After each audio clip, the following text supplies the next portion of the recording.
Hey guys, welcome to the WWE podcast and big Monday Night Raw to review tonight. Everything from Randy Orton getting some of his heat back to Retribution actually having some kind of identity on Raw and they're awarded WWE contracts.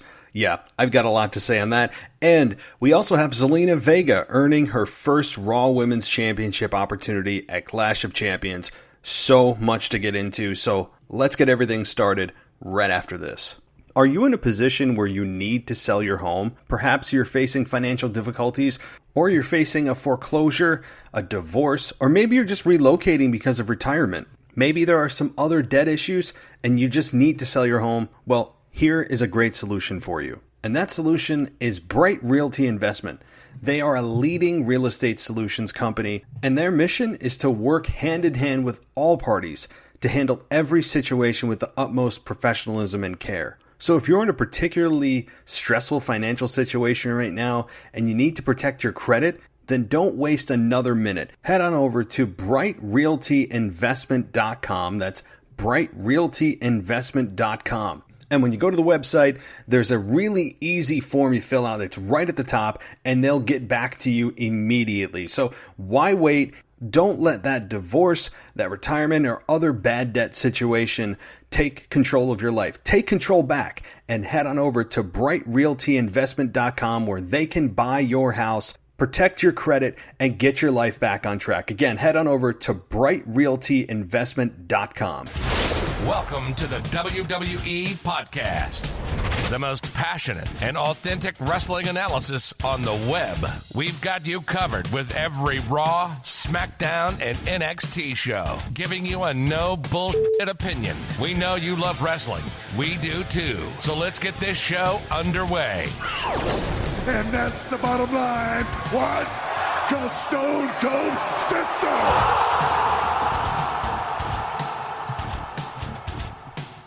All right, guys, let's do this. It is your Raw review right now. Boy, there's a lot that I want to cover. It was a crazy show on a lot of levels as we get closer to Clash of Champions this Sunday night on the WWE Network, as if it would be anywhere else. There's a lot to cover. Retribution reveals themselves after 2 months. I mean, literally almost 2 months of nonsensical violence. And we're going to get into all of the good and a lot of bad in terms of just logic, just basic logic of the Retribution angle. I'm not asking for a lot. I'm not asking for super detailed attention to details, what I'm saying. I'm not looking for that. I'm just looking for, can I watch something that WWE produces that I don't have to consciously try to follow what they're doing without getting angry and having my intelligence insulted? That's all I ask for as a fan. So we're going to get to that. And I'm not going to say that all the Retribution angle is terrible. It's not all terrible.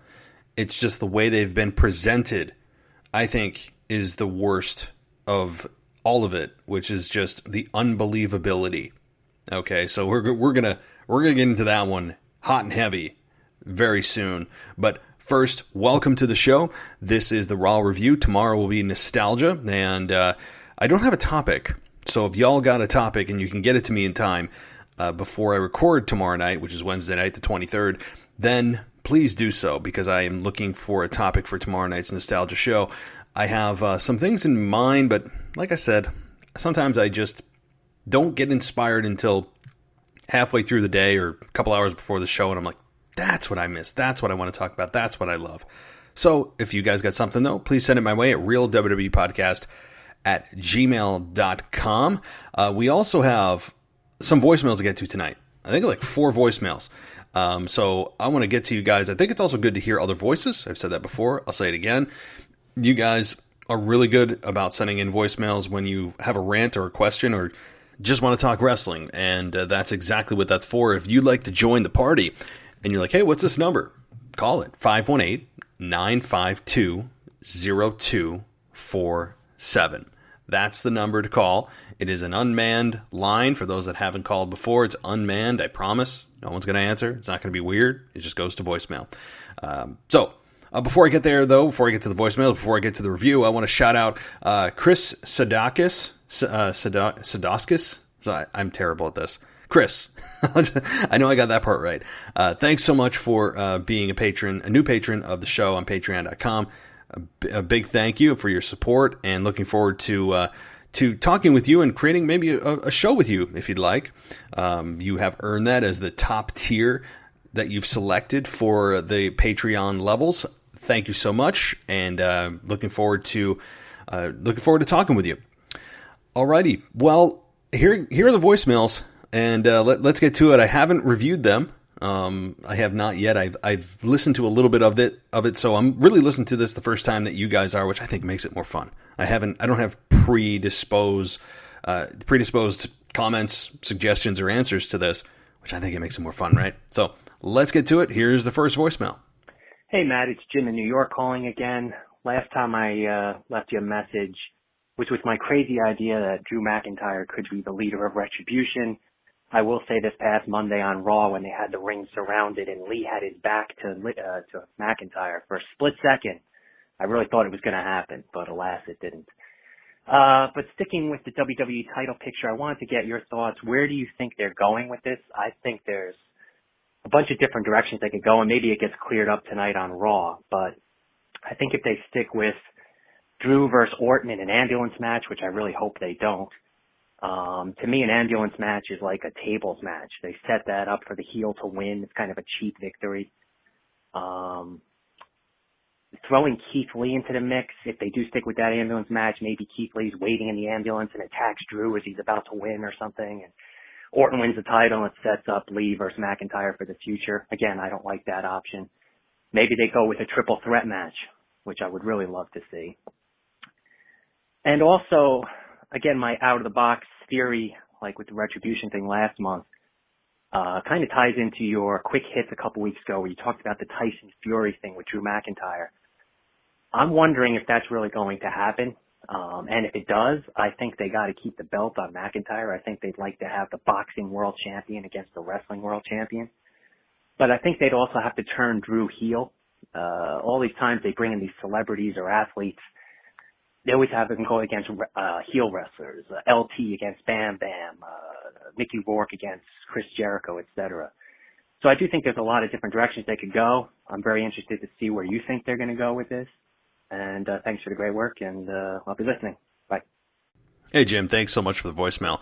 So your questions about the WWE title picture, where are they going? That's a good question. That's such a loaded question. I will say I have been of the belief that they were going to put the belt on Orton sooner than later. I actually thought it was going to happen at the last pay-per-view, and it didn't. I still would have done it. I think that Orton being champion is more valuable than Drew being champion.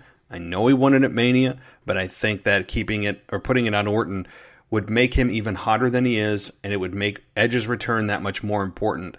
But then it would be, well, do we want to have Edge chase Orton for the championship? And then what if Edge wins? Can he be the guy to hold the championship for however long? I mean, so there's a domino effect that they have to think of course, and maybe they don't want Orton as champion when Edge returns, and maybe he's returning imminently.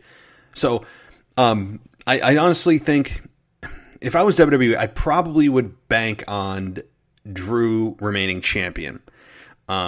Simply for the fact of, like I just mentioned with Edge being champion, I'm not sure that at this moment Edge as champion would work that well, especially in front of no fans. I think it's deserved to have fans there if he's going to have one more run with the belt.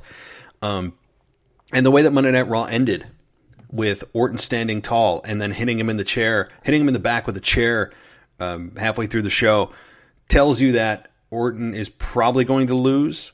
Probably. I'm not guaranteeing it. Perhaps Retribution gets involved in the match, helping Orton to win the match, and then Orton wins. Orton wins the championship via Retribution. Absolutely possible. And it's not out of the realm of saying more than possible. It could be likely if you could make a case like that. So, good question. And as far as sticking with the ambulance match, yes, you're absolutely right that it's not a true victory for a heel right? Like it is kind of a cheap win. It's kind of like escaping from a steel cage match. It's like, yeah, you won, but did you really? You know, it's like, okay, you just throw someone in the back of an ambulance and close the door and you win. So it's absolutely set up for a heel to win here, and I would not be surprised if Orton wins. I mean, I'm talking myself into both scenarios. I'm talking out of both sides of my mouth, as the old saying goes. But you could make a case very strongly for both. So the other question about Drew versus Tyson Fury, yeah, I did cover this on a Quick Hits a number of weeks ago. I think I was on vacation when I did that. But I'm not a big fan of this. It's a spectacle. If you're going to have champion versus champion and only keep the championship on Drew for Tyson Fury, that's a terrible reason to do it. I do not want Tyson Fury to go over. I don't like anybody coming in that has it from the outside world that comes in and makes everyone else look like a fool, which WWE does way more often than they don't. I'd say it's like 9 times out of 10 that they make the people in the company and the wrestlers in the company, existing wrestlers, look like absolute idiots whenever they have a celebrity come in, and they always get the best of them. So, I mean, I'd watch it, obviously. I mean, it's interesting from the level of Drew McIntyre, this big 6'5" dude versus Tyson Fury, one of the biggest men and biggest names in boxing. I get it. But do I really want to see it? No. No, I don't think people are out there going, oh my God, I can't wait to see that. I really, really don't think there's people out there saying that is going to be so cool if that happens. No, to me, it's more of Vince salivating at it simply for the fact of it being a spectacle and getting eyeballs and hoping for a crossover audience. But fans, I don't hear it or see it or feel it as a whole going out and just protesting. That's probably not the best word to use today, but I'll use it. Fans are not protesting for Tyson Fury versus Drew McIntyre. I mean, I don't think that that's a thing. So, I mean, again, it's just kind of like blah to me. But thanks so much, Jim, and let's get to the next voicemail. Hey, Matt, this is Mike from Texas.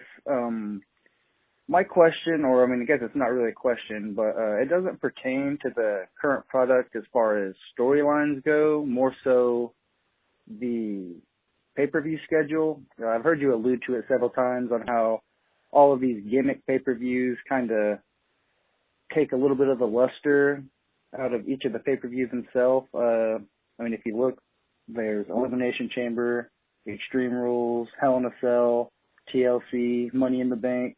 I mean, that's 5 pay-per-views right there out of the 12-month year that are just strictly gimmick pay-per-views, and I feel like none takes a hit worse than obviously the Hell in the Cell and the Elimination Chamber, because like you said, it forces you to kind of put unworthy storylines in those matches, and sometimes it just doesn't, those storylines don't feel like they're worthy. And I feel like you have a couple right now, obviously, with Sasha and Bayley, and if Edge was healthy, him and Randy Orton, you got worthy storylines that would work, that you wouldn't have to squeeze them into this specific time period. You can put them in all throughout the year.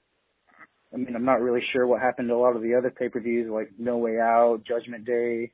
Obviously, they probably can't do Bad Blood anymore, but Vengeance, Unforgiven, Armageddon. Luckily, they've revived pay-per-views like Backlash, No Mercy, and the NXT version of Great American Bash. I mean, I guess that's better than nothing, but I'm just curious if you know what happened to the other pay-per-views, why they stopped using them, and if you know if there's any possible way maybe that they plan on changing a little bit. I mean, they've already brought back Backlash, No Mercy, and a few of the others. I mean, maybe it'd be nice for them to bring back a few others. I mean, No Way Out was always one of my favorites right before WrestleMania. But that's all I got for you today, Matt. Hope all is well, and I'll talk to you next time. Hey, Mike, thanks so much for calling in, and I believe your first time call in, so that's pretty cool, and thanks for taking the time. And here's my answer to the pay-per-view schedule. I mean, I'm going to reiterate exactly what you said. The fact that WWE just decides to put these Hell in a Cell pay-per-views just because it's part of the schedule, I think is short-sighted on their part, because their marketing department is probably selling Vince McMahon on the fact that these gimmick pay-per-views, they're built in already exciting, right? They're built in to be exciting, and you're looking forward to the Chamber, you're looking forward to the Hell in a Cell pay-per-view. I would argue the opposite. because if those pay-per-views don't deliver in terms of storylines and programs that are used inside those specialty matches, don't deliver and aren't worthy, you're diluting the whole purpose of those matches. And it brings it down, and then you're like, oh, it's just part of it. And you see it more, and guess what? When you see it more, it means less. It's supply and demand in very basic form.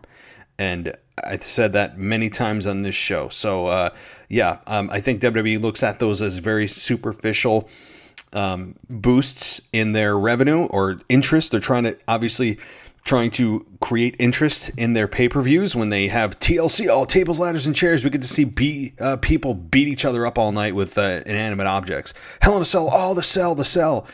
And when you do that, it's so superficial because they don't look at what makes programs or matches really good. And it's not necessarily the moves, it's the story.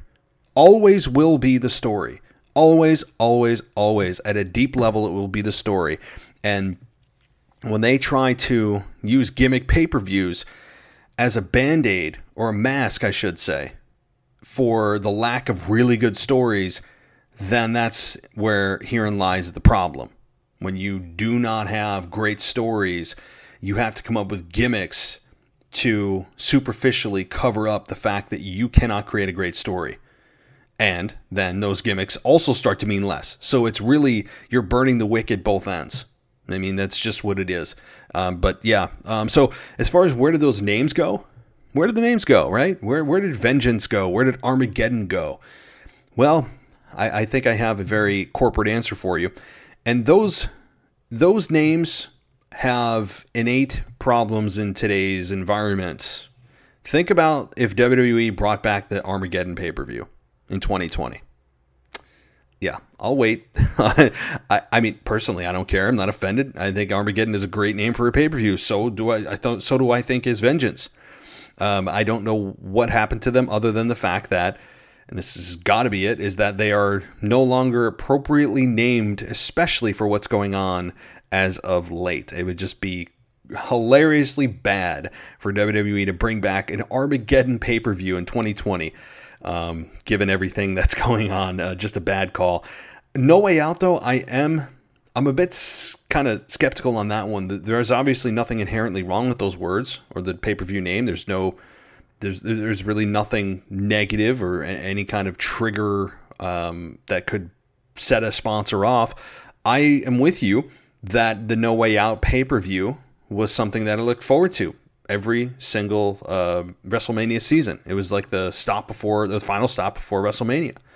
And I don't know what happened to it. They just decided to have a different name because, and really, I remember they did 2 different pay-per-views at one point, and it was like Roadblock. If you remember Roadblock, that was just a random pay-per-view stuck in there, and now the Elimination Chamber. It's just something that is just there, and it's built in, and I don't know why they renamed it. It can't be for offensive reasons. It's just got to be for, let's change it up, right? I don't know. But I saw nothing wrong with No Way Out. I loved it. So thanks so much, Mike from Texas, for calling in. And Sean, I did see your voicemail. Your quality was kind of bad. It was like in and out, and I heard a few words, and I didn't want to put it on here because I want to make sure that I understand exactly what you're asking. So Sean, please call back and try to, I guess, put yourself in a better place for a cell connection because it was really choppy. So Sean, I really would have put your voicemail on here, but it really would have been tough to listen to. So, all right, so we're going to take a quick break, and then we're going to get right into Retribution. I'm not going to wait. I'm going to just dive into it right after the commercial break because it is something that I have a serious problem with.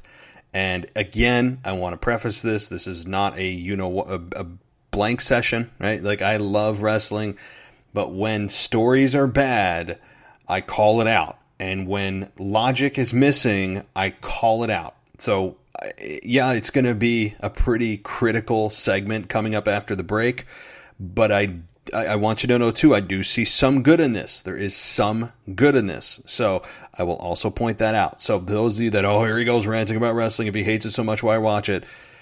Look, we all are here because we love wrestling. You're listening to this show because you love wrestling.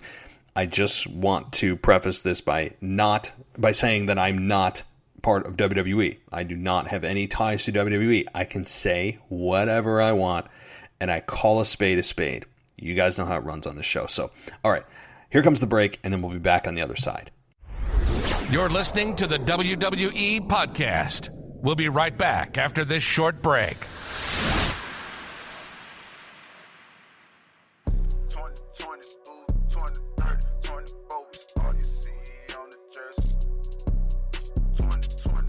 Since the release of AM's Up Into AM album on April 24th, he's been proving that music is all his. To despite the fact that was just his first album, now here he is with the second album. The theme continues to Up Into AM. If you can't wait to hear more, then head on over to Spotify and search for Up Into AM. This track you're listening to is called 2020-2030 by Zone AM. So what are you waiting for? Head on over to Spotify today and search for Up Into AM and see what you've been missing.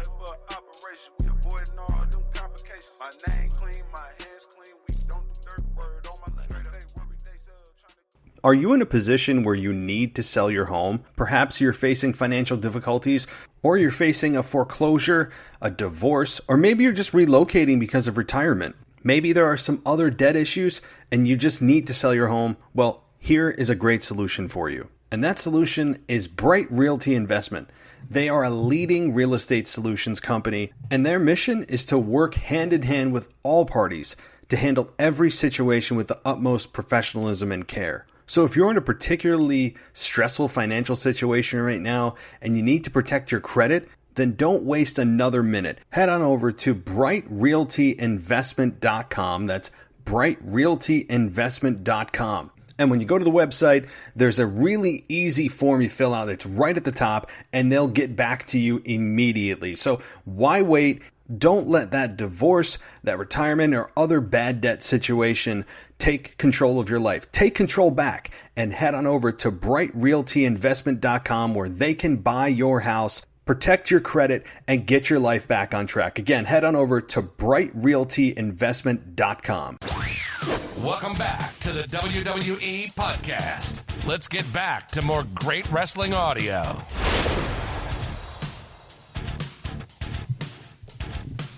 Alrighty, guys, strap in. Fasten your seatbelts. Put your tray tables up. Take a breath, because I'm about to dismantle this Retribution storyline. What I will say, and I'll start with the good so I don't forget it, because there are times when I rant and I forget about the good because I want to be fair. I want to be fair about what I'm analyzing, that there's two sides to this, even if it is it's excessively lopsided. Okay, so the good about Retribution. They're different looking. There's men and women in the same group. That's certainly a good thing. It's new. Even though the women, when they're beating down men, kind of stand on the side, because we can't have the men on women, women on men violence. But that's good. It's new. It's different. The visuals, good. They also each got masks that are cool, I guess. If you like Hannibal Lecter, boy, that was taken right out of Silence of the Lambs, wasn't it? Especially the lead guy. He was very, very inspired by Hannibal Lecter, and certainly Jason Voorhees also a little bit in there too.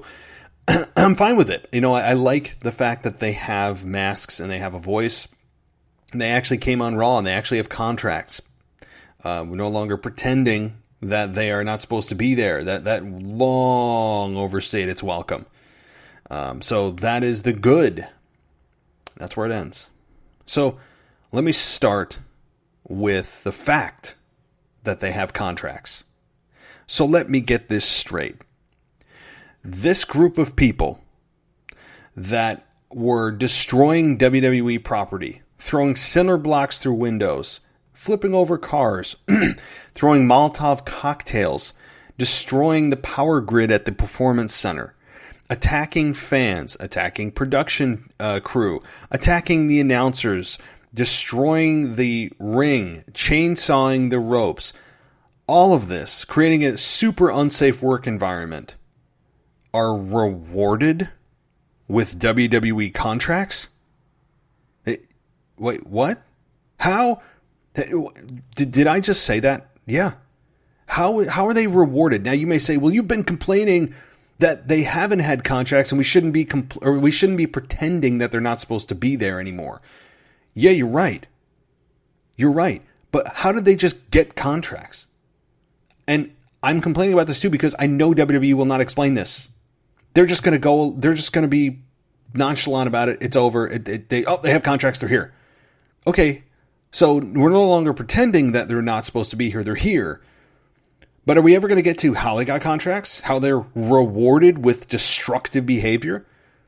I can guarantee you that if I took 5 of my closest friends and we started ransacking WWE in their ring, in their production truck, they would not reward me with a WWE contract. No. They would reward me with a ticket straight to jail. They would reward me with a squad car straight to the precinct, right? Like that is what should happen. And instead, this group gets rewarded with WWE contracts. Explain to me how this happened. But they're not going to. They don't feel the need. They think that at a stupid high level, that fans are going to go, oh, okay, well, they have contracts now. Now it makes sense that they're here. But that's point one. Like, what the hell? This is stupid.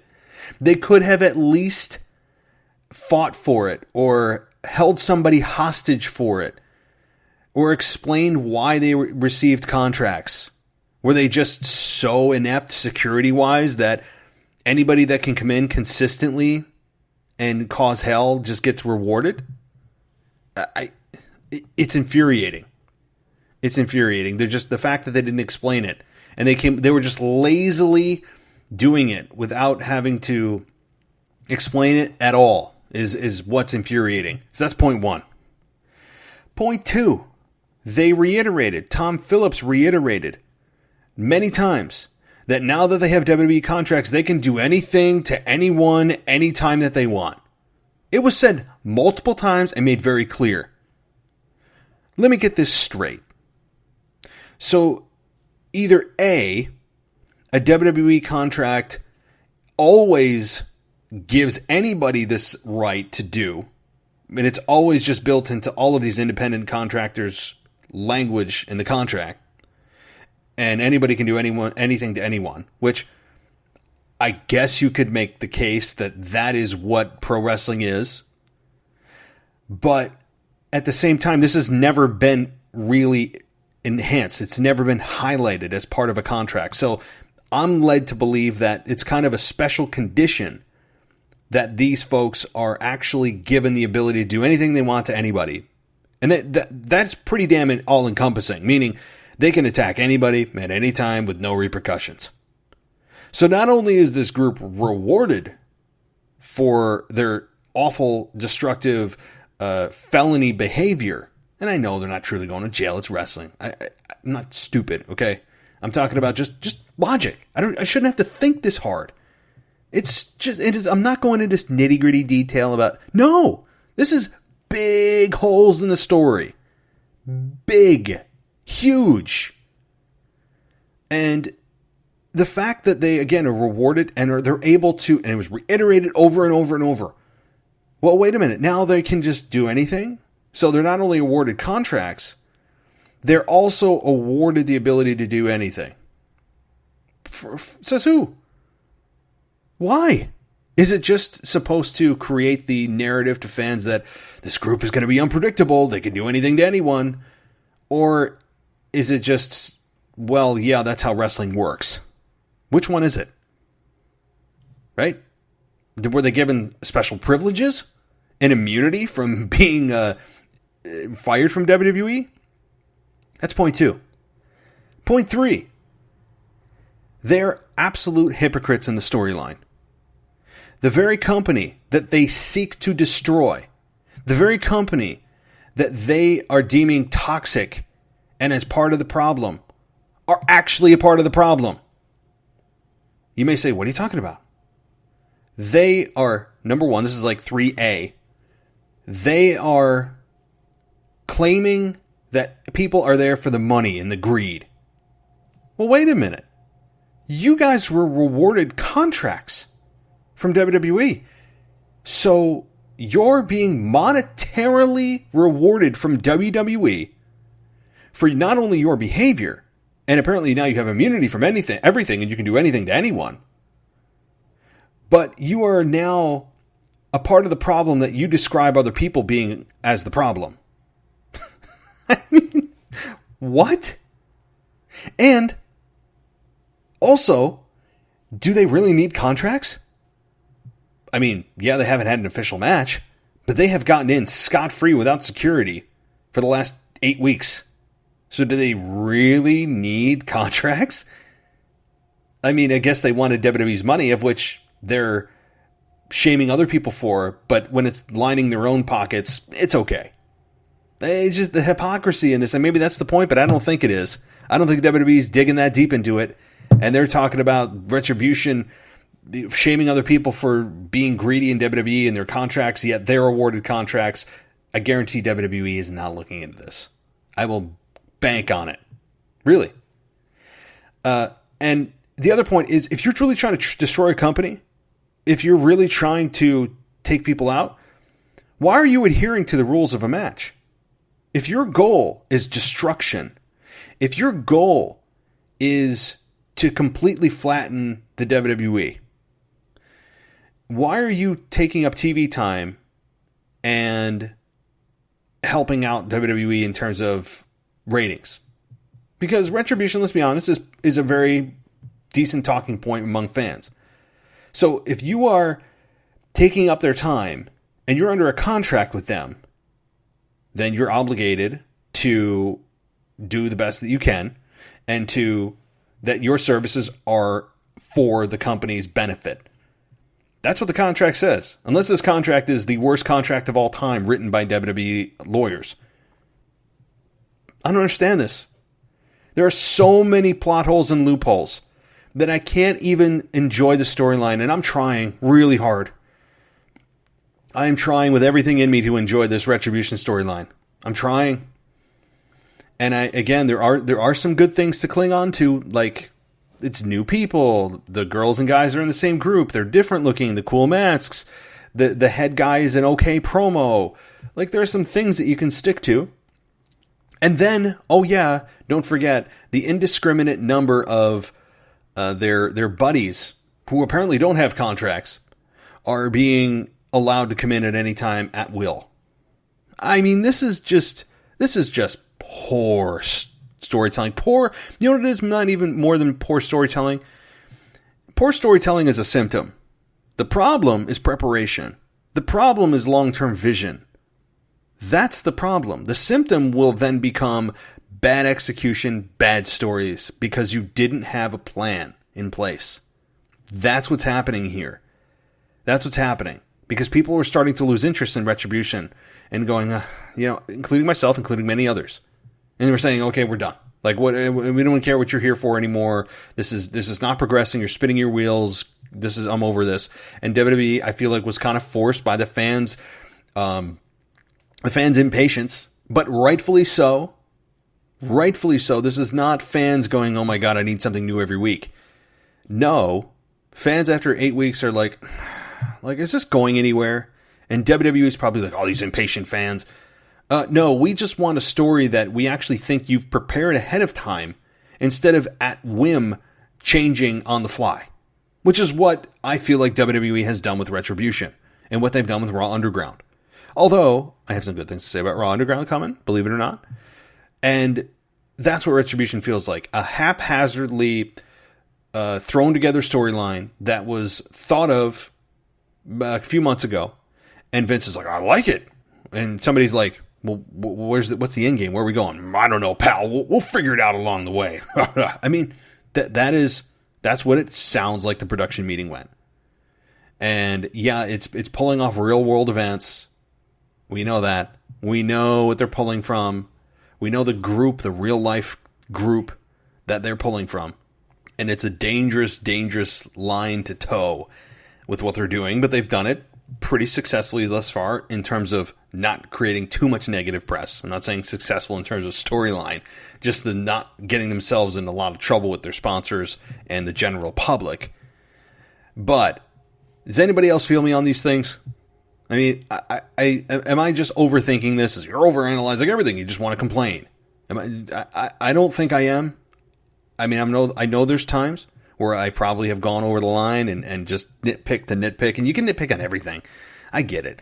And there's times where I take something small and blow it up. But these are 3 massive holes in the story. Massive. The hypocrisy of taking money. The fact that they're apparently allowed to do anything at any time, and no one else is. No one's awarded that privilege, and they're given contracts. Who is, like, do they have the worst legal team of all time sitting at Stamford, Connecticut in WWE headquarters? I mean, seriously, if this group was to be believed as a real group, because this is supposed to be a sport that is simulated and we're all supposed to believe in it, without belief, you don't care.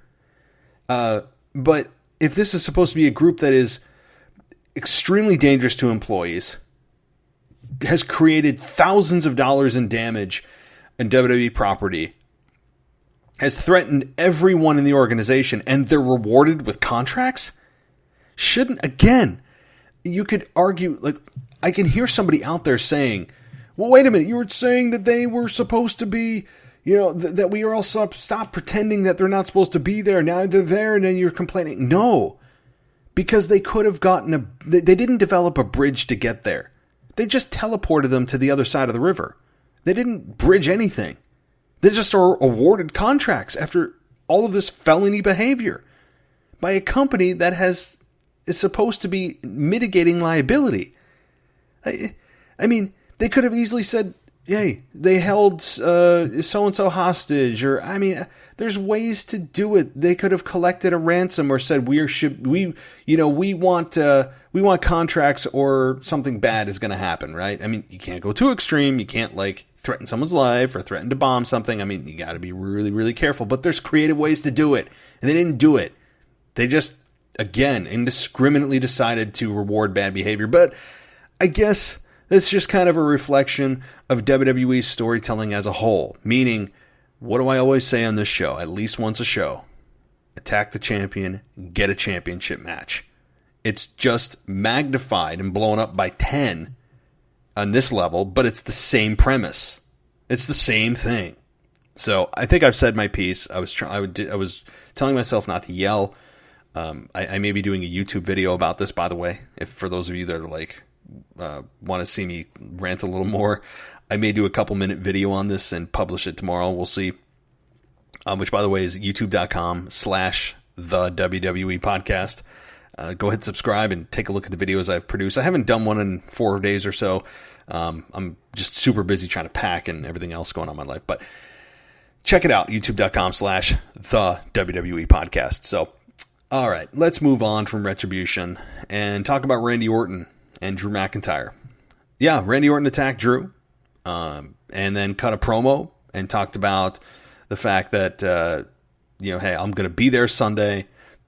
I have never missed a world championship opportunity. I'm not going to start now. And then he walks over to the ambulance and tells everyone what the ambulance means to him, and that 2 weeks ago when he was in an ambulance, he felt the pain of what he's been dishing out, and he smiled knowing that everyone experienced this pain, and he basically doubled down on everything he did, and it was an okay promo. It wasn't Randy's best. It did, I guess, sell me a little bit more for the pay-per-view, so mission satisfactorily accomplished. And it wasn't, again, Randy Orton stumbling, which is not Randy Orton-like, saying things that he just misspoke, right? When he said he didn't get Claymore not once, not twice, not 3 times, and then he stopped himself. He's like, well, actually, yeah, I got like 3 times. So it's kind of funny that if you really did get kicked in the head 3 times. Maybe you don't remember how many times. So I guess the irony of that.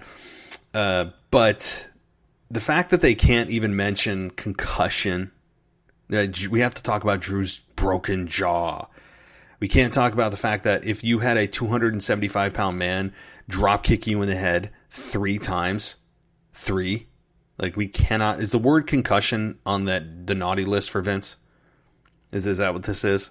I mean, we have to remember he's a business. He has sponsors. Concussion is a very hot topic. So if WWE was to make light of it by talking about it in their wrestling promos and their fake fantasy land, then maybe their sponsors would be a little bit turned off, or you'd have outrage. So it's just a result of a very sensitive society, and we can't even talk about things that aren't even real. I can guarantee you that is why we can't say the word concussion. Because that's what would happen to Drew. That's what would have happened to Randy. Those would have been the diagnoses. Concussion. There, I said it. Good God, I don't know why we can't say that word. It's so... Ugh. All right. But Randy cut a decent promo. Decent. And then attacked Drew with a chair, and then attacked him at the end of the show when he basically led the Calvary. Not Calgary. I'm thinking of Calgary, Alberta, Canada. But he led everyone down to the ring and leveled Retribution. And they were left flattened at the end of Raw until Randy Orton came out and RKO'd Drew McIntyre, which I didn't see coming. I didn't. I thought it was over. Typically, that kind of thing wouldn't happen twice, and it did. And hey, fine. I'm cool with it. It just puts more heat on Randy, who desperately, I think, needs to rebuild a bit from his loss to Keith Lee, which, God, that hurts me to say. Given how hot Randy is. Not, again, I don't want to take anything away from Keith. Just Randy's super hot. What are you doing? That's not Keith Lee's victory to have. It's Edge's. But it was a good ending to Raw. But if you're going to have Retribution be a significant threat, how are they leveled the first night that they're officially as part of the Raw roster? I don't get that either. But Randy Orton hitting an RKO to me is what I'll take away from that, and we'll move on here to Raw Underground. Let's move on to Raw Underground. Raw Underground's been a very weird project because I don't think many of us understood the purpose of it.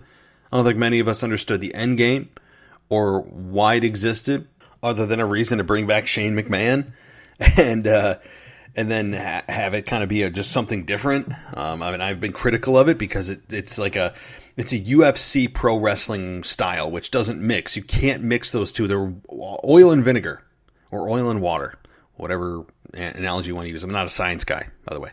Not at all. In fact, sidebar, I took Science 101 and barely passed. I was like a business major, so science was just a non-factor to me, as well as calculus, which took me 7 times to pass. Now, you may say, wait a minute, you failed 6 times? No, I got a D once and dropped out the other 5 times.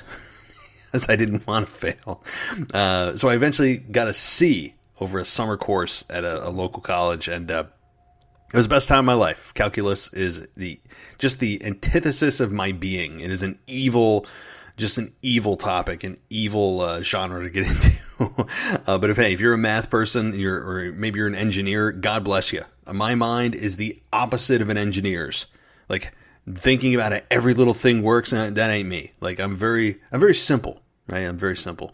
But, okay, so we had this week with Raw Underground, and Braun Strowman's found a nice little home there. And to be honest, it's weird. I'm actually more excited to watch him now than as the monster among men, who is apparently the Strowman Express and whatever weird marketing they want to come up with.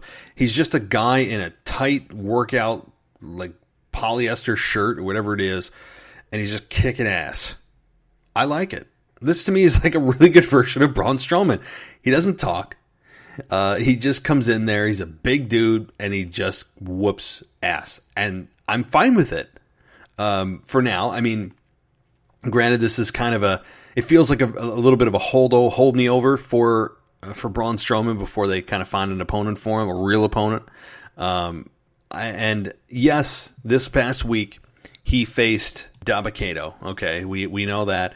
And the size of these two behemoths, as they said, it's a very Vince word to say, isn't it? Behemoths. It seems like a very masculine alpha male thing to say. And so clearly we know where that word came from, but it's true. Like, these two guys are massive, and seeing them go at it was a nice hook for Monday Night Raw, for Raw Underground. It actually had some kind of purpose. That's the good thing here. And when I said I had something good to say about Underground, here's what it is. It had a purpose. It had a hook. It had me hooked. Meaning, I wasn't sitting at the edge of my seat, but I was like, hey, I want to stay around to see what happens. Now, granted, I'd stay around anyway because this is part of my job and I do love wrestling no matter what. But it was a nice hook to actually be like, whoa, why am I thinking about Raw Underground? Why do I want to see this? Boom. Good job. Now, Braun can't live there forever. Dabba-Kato can't live there forever. But that's what you do. And it also showed its purpose as a spillover to the above ground Raw. And it had a purpose to maybe showcase talent in Raw Underground that would normally not be showcased, and then bring them up to above ground Raw. Now, here's the weird thing, though. If they're so successful in Raw Underground, say they start building somebody new down there. Say it's Dabba-Kato, somebody else, man or woman. They start really getting hot. They start whooping people's backsides. They start getting heat or whatever. How are they going to translate that into the above ground Raw? And I'm calling it above ground Raw because what else are you going to call it? The main roster, the regular show, whatever. I'm going to call it above ground. So what do? If they're so successful and all of a sudden they just change their style on Raw, on the above ground version of Raw, why? Because you know that's what's going to happen. You can't have them do UFC play fighting like they do in Raw Underground and translate that into the above ground Raw. So I'll be very interested to see what happens if they just all of a sudden they just, boom, switch their style, whoever it may be, into not just senseless brawling and double leg takedowns and then just ground and pound, which is what everyone has been doing, is just double leg takedown, ground and pound, double leg takedown, ground and pound for the most part. So, but again, the positives are it's a nice place to build new stars that may not have gotten a chance, but it's also limiting them and showing the people what they can do, because it's a very just ground and pound, double leg takedown, brawl style. So it's very limiting in that way. So it's definitely got some negatives, but it has positives, and this week it had me hooked. So congrats to WWE. It's a small step in the right direction, but it's called consistency. We'll see where this leads. We also had Zelina Vega get her first massive victory over Mickie James and earning a Raw Women's title shot at Asuka, and that's, I think, a good thing. I was surprised maybe that they didn't address the Mickie James situation more. They didn't. They just kind of slipped it by, and they mentioned it was controversial, but nothing ever came of it. Which tells me that this was not something meant to happen. It just kind of happened. I don't understand the reasons for it. They just don't want to make a bigger deal out of it than they need to, and they're hoping after this week it just goes away. And that's, I guarantee, their thought process.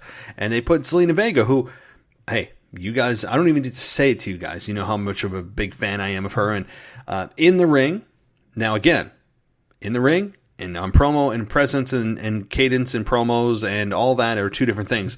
On promos and her presence and the way that she speaks, A+. I mean, I can't say enough. In ring, I think she'll probably surprise more people than she doesn't. Zelina Vega in the ring is surprisingly good if you've never seen her. And what I mean by that is, say you've never seen her in the ring in terms of like actually wrestling. You'd probably think, transition from manager to wrestler, it's going to be a bumpy road. No. Zelina Vega, I think, is a very transitioned very well. But I mean, she's performed before. This is not her first rodeo, but she's been so defined as this manager for many years now that you're like thinking, wow, but can she really still go? And she, I think, answered our questions.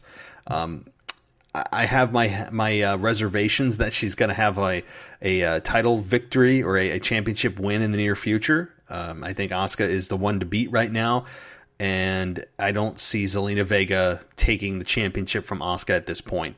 I just, number one, I don't even know if it's time. As much as of a fan I am of her, I think she needs a little more time. And not that she's not ready, promo-wise or even in-ring-wise.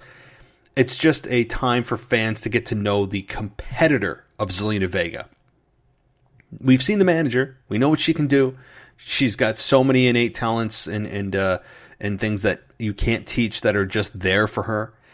But it's going to take time to get into the minds of fans that she's a legitimate contender and not just a pretender, for those that have not been familiar with her in-ring style. So I don't think it's time. If they do it, I'll be shocked and I'll be like really happily surprised, but I don't see it happening in really any universe at this point, even the WWE one. But alrighty, well, moving on to Seth Rollins and the DNA test. Good Lord. Okay. I know what they're doing. They've at least taken a new angle. So again, positives and negatives, folks. They've at least taken a new angle to this. They've added a new wrinkle. They've added something different to focus on, which is two things, twofold. Number one, the DNA test. Is Dominic truly Rey Mysterio's son? And is Aaliyah truly, now Aaliyah was brought into it, truly Rey Mysterio's daughter? And Seth trying to drive a wedge in the family. That's one. Number two, the budding romance that seems to just be planted between Murphy and Aaliyah, who's 19. Let's be careful. Yeah, she's legal, but we need to be careful, WWE. Yes, she's legal. Okay, that's a non-issue. But do you really want to trot out Murphy, who is 30-something, with a 19-year-old girl on your TV screen? Could be a little uncomfortable. It could be like just on the fence a little bit too much. But it's legal. There's nothing wrong with it from a legal perspective. But do you really still want that image? I don't know. But it's clearly heading. It looks like it's heading that way. They could cut it short, but it looks like they've at least planted the seeds for it. Of Murphy coming in to apologize to Aaliyah about everything. And so when I'm sorry just completely erases the fact that you gouged out my husband's eye and have been tormenting my family for months. Yeah, the I'm sorry is like my bad, right? Yeah, that just erases everything. But Rey Mysterio or Seth Rollins comes out and does the whole Maury Povich, you are not the father, which was a play on not just Maury Povich, of course, a very famous line from the show, but also played on the whole Eddie Guerrero storyline from about 15 years ago, about Eddie Guerrero threatening Rey that he's not truly the father of Dominic, and it was a very uncomfortable storyline, but memorable. So it's weird. They're really grasping at straws now. I don't need Seth Rollins, an amazing in-ring competitor, talking about DNA tests. I mean, I just don't. This needs to end. I'm with all of you here, and I've said to everyone, including myself, that if we can just get to Hell in a Cell, this will all be over. It will all be over. It has to be. So, TikTok, folks. TikTok. Alrighty, moving on the line here.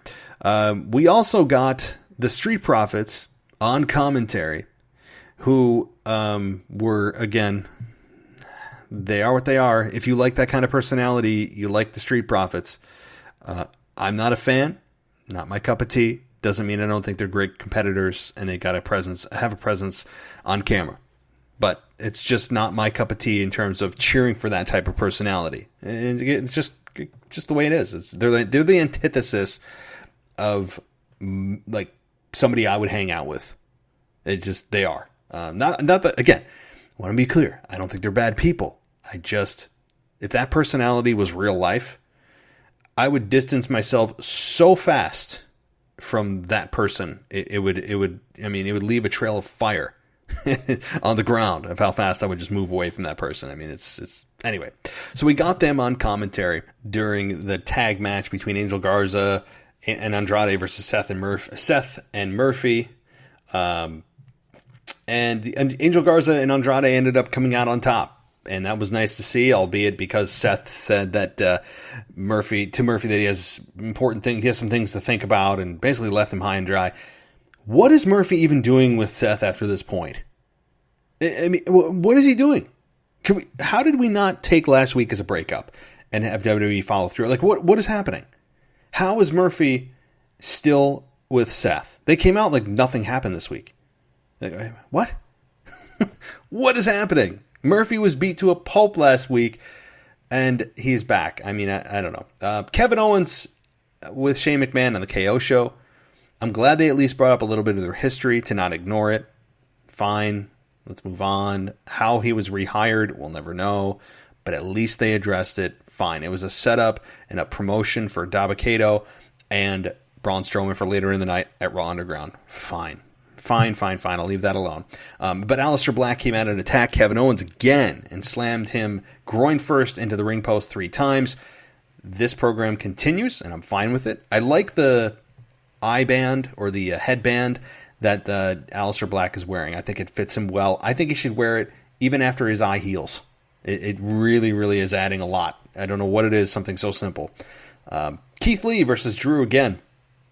Why are we still having these... What is Keith Lee doing at this level right now? Can we just... I'm not saying start from the bottom. I'm not saying start and grovel from the bottom and work your way all the way up, but do we really need to put him in a match with the WWE Champion 2 weeks in a row and work with the top heel and beat the top heel? No. The answer is no. No. But Keith Lee remains undefeated simply for the fact that Randy Orton came in and caused a disqualification. So Keith Lee is once again the beneficiary of a disqualification match, and I don't see him losing a match for quite some time. So I thought Raw was good, but boy, oh boy, was this a weird Raw in terms of Retribution, and I already stated my case about Retribution earlier in the show. Couple last things. Let's see, I'm looking through the things that weren't on Hulu, so that's what I'm digging through. We had, oh good lord, the Shark Truth. I'm not even going to touch that because I don't want to end on a sour note. We had, let's see here. We had Shayna Baszler and Nia Jax face Lana and Natalya. Guess who won? I mean, I don't even need to say it. Shayna Baszler has just been relegated to a tag team division now after main eventing the women's division at WrestleMania. So that's something to be said for that. So again, a very interesting Monday Night Raw, but one that has, not without its faults, certainly not without its faults, with Retribution really making... Again, if you just transplant your brain, you might be able to enjoy this with Retribution and not think about the storyline implications that just makes zero sense. People, again, I'm sure people within WWE, if they listen to this, they would say, just stop complaining, stop nitpicking, and just enjoy be entertained, just enjoy it, you're ruining it for yourself. No, because you know what? Like, I'm not going to just go along and be spoon-fed something that you're telling me is say chocolate pudding when it's really dog crap. I mean, I'm not going to go along with something that makes no sense to me for the simple fact that it's a cover for the fact that you cannot create a storyline that makes sense. That's all it would be.